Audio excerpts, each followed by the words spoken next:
మన ఇతిహాస గాథల్లో కొన్నిసార్లు చాలా చిన్న చిన్న సంఘటనలు, మాటల్లోనే చాలా లోతైన అర్థాలు దాగి ఉంటాయి.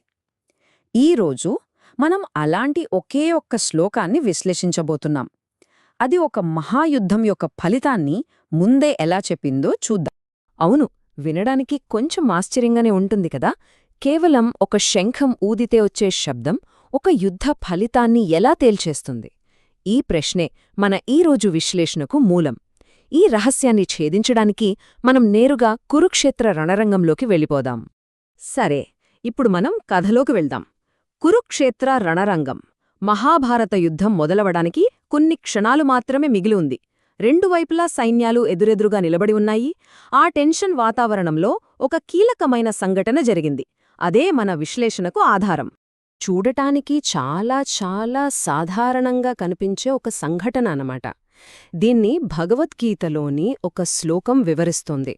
కాని వ్యాఖ్యాతలు ఈ ఒక్క శ్లోకాన్ని మామూలు సంఘటనగా కాకుండా ఒక స్పష్టమైన భవిష్యవాణిగా, అంటే ఒక ప్రవచనంగా ఎలా చూశారో ఇప్పుడు మనం తెలుసుకుందాం. ఇప్పుడు ఆ శ్లోకం దేన్ని గురించి చెబుతుందో చూద్దాం.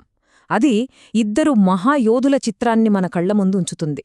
ఒకరు రథసారథిగా ఉన్న శ్రీకృష్ణుడు, మరొకరు గాంధీవాన్ని పట్టుకున్న అర్జునుడు. వాళ్ళిద్దరూ తమ దివ్య రథం మీద నిలబడి ఉన్నారు.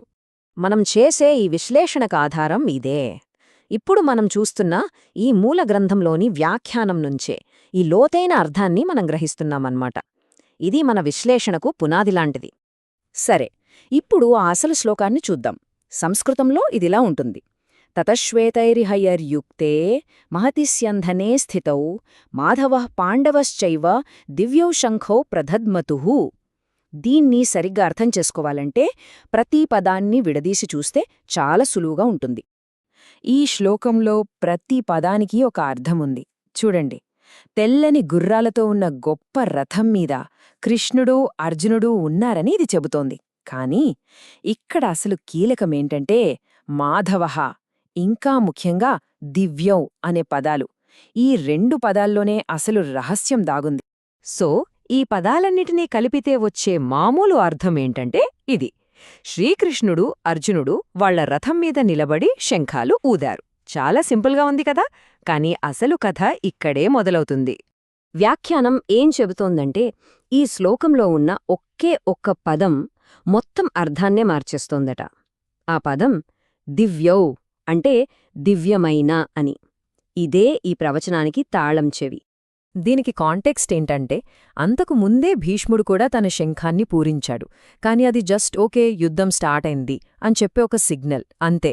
కాని కృష్ణార్జునుల శంఖాల దగ్గరకొచ్చేసరికి వాటిని దివ్య శంఖాలు అన్నారు. ఈ ఒక్క పదం వాటిని మామూలు యుద్ధ సంకేతం నుంచి గెలుపు ఖాయమని చెప్పే ఒక దైవిక ప్రవచనంగా మార్చేసింది. సరే, ఇది మనల్ని ఇంకో కేల్వికి తీసుకొస్తుంది. అసలు వాళ్ల శంఖాల్ని దివ్యమైనవి అని ఎందుకన్నారు? వాటి శబ్దం పాండవుల గెలుపుని ఎలా గ్యారంటీ చేసింది? ఈ ప్రశ్నకి సమాధానం కూడా ఆ వ్యాఖ్యానంలోనే ఉంది. పాండవుల విజయం ఎందుకు గ్యారంటీనో చెప్పడానికి రెండు చాలా పవర్ఫుల్ కారణాలిచ్చారు. ఆ క్షణంలోనే వాళ్ల గెలుపుని లాక్ చేసిన ఆ రెండు హామీలేంటో ఇప్పుడు చూద్దాం. ఆ రెండు గ్యారంటీలు కూడా శ్లోకంలోనే దాగి ఉన్నాయన్నమాట. మొదటిది శ్రీకృష్ణుడి ఉనికి. ఆయన కేవలం రథసారథి కాదు, సాక్షాత్తు ఐశ్వర్యానికి అధిపతి. ఇక రెండవది, వాళ్లు ఎక్కిన రథం, దానికున్న అజేయమైన శక్తి. ఈ రెండూ కలిసి గెలుపుని ఎలా డిసైడ్ చేశాయో ఇప్పుడు వివరంగా చూద్దాం. మొదటి హామీ శ్రీకృష్ణుడి ఉనికి. శ్లోకంలో ఆయన్ని మాధవః అని సంబోధించారు. అంటే లక్ష్మీదేవి భర్త అని అర్థం. అంటే ఆయన సామాన్యుడు కాదు, సాక్షాత్తు ఐశ్వర్యదేవత లక్ష్మీదేవికి పతి అన్నమాట. మూల గ్రంథంలోని వ్యాఖ్యానం సరిగ్గా ఇదే పాయింట్ని హైలైట్ చేస్తోంది. ఏమంటుందంటే, శ్రీకృష్ణుడు ఎక్కడ ఉంటే ఆయన భార్య అయిన లక్ష్మీదేవి కూడా అక్కడే ఉంటుంది. ఆమె విజయాన్ని, ఐశ్వర్యాన్ని ఇచ్చే దేవత. ఆమె తన భర్తను విడిచి ఉండదు. సో సింపుల్ లాజిక్, కృష్ణుడు ఉన్న చోట విజయం కూడా ఉంటుంది. ఇక రెండవ గ్యారంటీ, వాళ్లు ఉన్న రథం. అదేదో మామూలు రథం కాదు, సాక్షాత్తు అగ్నిదేవుడు అర్జునుడికి బహుమతిగా ఇచ్చింది. అదొక దివ్యమైన, ఎవరూ ఓడించలేని రథం.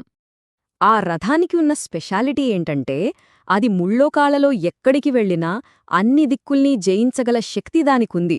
అలాంటి అన్బీటబుల్ అంటే అజేయమైన రథం మీద పాండవపక్షముంది. ఇది వాళ్ల విజయానికి రెండో తిరుగులేని గ్యారంటీ. సరే, ఇప్పుడు ఈ పాయింట్స్ అన్నిటినీ ఒకటిగా చేర్చి చూద్దాం. అప్పుడు ఆ శంఖనాదం కేవలం ఒక శబ్దం కాదని, అదొక లోతైన భవిష్యవాణి అని మనకు స్పష్టంగా అర్థమవుతుంది. చూడండి, లాజిక్ ఎంత క్లియర్గా ఉందో. 1 శ్రీకృష్ణుడు ఉన్నాడు.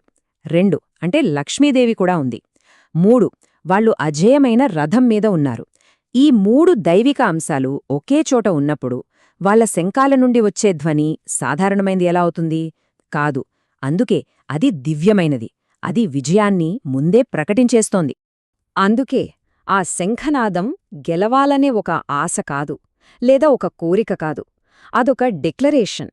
దైవిక శక్తి, దైవిక ఉనికితో అప్పటికే ఫిక్స్ అయిపోయిన ఒక ఫలితాన్ని ఆ శంఖారవం లోకానికి ప్రకటించింది. అందుకే ఆ శంఖాలు దివ్యమైనవిగా మారాయి. ఇది మనల్ని ఒక మంచి ఆలోచనతో ముగిస్తుంది.